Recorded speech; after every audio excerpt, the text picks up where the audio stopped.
Hola, ¿qué tal, carnal? ¿Qué pasó hoy día, gringo? Depuis que la série Narcos est apparue, j'ai appris beaucoup de choses sur l'histoire de Pablo Emilio Escobar Gaviria. Tu vois comment un simple bandit devient un des plus riches et des plus dangereux terroristes de son époque. Ce mec, il est entré dans la légende. Même 20 ans après sa mort, on parle encore de lui et on fait carrément une série sur sa vie. Yo soy Pablo Emilio Escobar Gaviria. Por eso, hoy día, gringo, je vais t'apprendre 5 choses que tu ignores sur Pablo Escobar. ¡Vamos!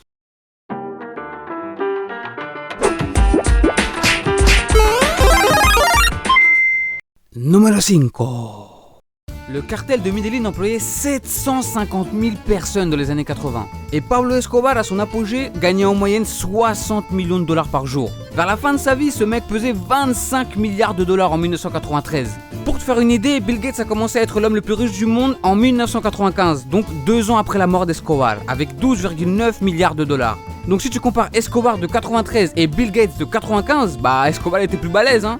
En plus, il était inclus dans la liste des hommes les plus riches du monde de 1987 à 1993 dans le magazine Forbes.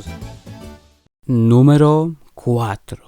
Au sommet de sa carrière, Pablo Escobar exportait environ 15 tonnes de cocaïne par jour. Selon Roberto, qui est un des comptables de Pablo, lui et son frère dépensaient environ 2500 dollars par mois juste pour acheter des bandes de caoutchouc afin d'envelopper les liasses de billets.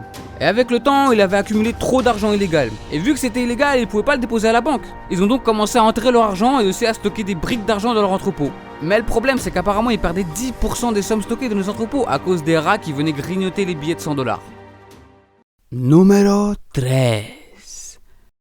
Dans les années 90, le cartel de Medellín contrôlait 80% du trafic mondial de cocaïne. Eso es mucho, amigo. Et ce business-là rapportait gros. Je vais te donner un exemple concret. Normalement, une entreprise qui marche bien peut espérer un retour sur investissement entre 5 à 10% dans le meilleur des cas. Pablo Escobar, lui, son retour sur investissement était de 20 000%.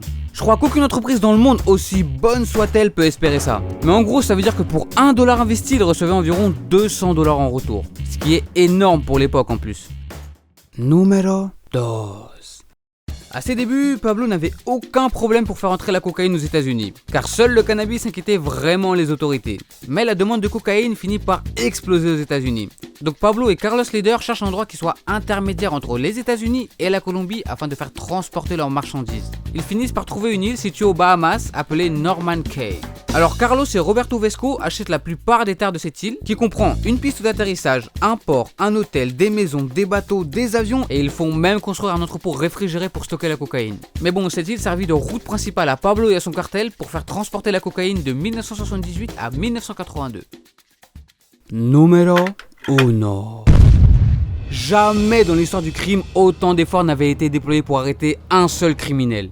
La CIA, la DEA, le FBI et la NSA étaient sur le coup et l'opération s'appelait AV Shadow. Pablo Escobar, c'était pas n'importe qui, mais ça reste un homme et nous commettons tous des erreurs tôt ou tard. Pablo, lui, son erreur fut d'appeler sa famille plus de 2 minutes. C'est ce qui a permis aux autorités de le localiser. Et à ce moment-là, lui-même savait que ça allait lui être fatal. Ce jour-là, il fut repéré et un escadron entoura la maison et son bras droit fut tué en tentant de tirer sur les hommes. Pablo, livré à lui-même, entend l'escadron monter dans les escaliers. Il n'avait plus trop le choix, alors il est monté sur le toit et tiré sur tout ce qui bougeait. Finalement, il fut atteint par 12 projectiles dans le corps. Une fois mort étendu sur le toit, les militaires de l'armée colombienne prirent une photo de lui mort pour montrer leur fierté, comme si le corps de Pablo était une sorte de trophée.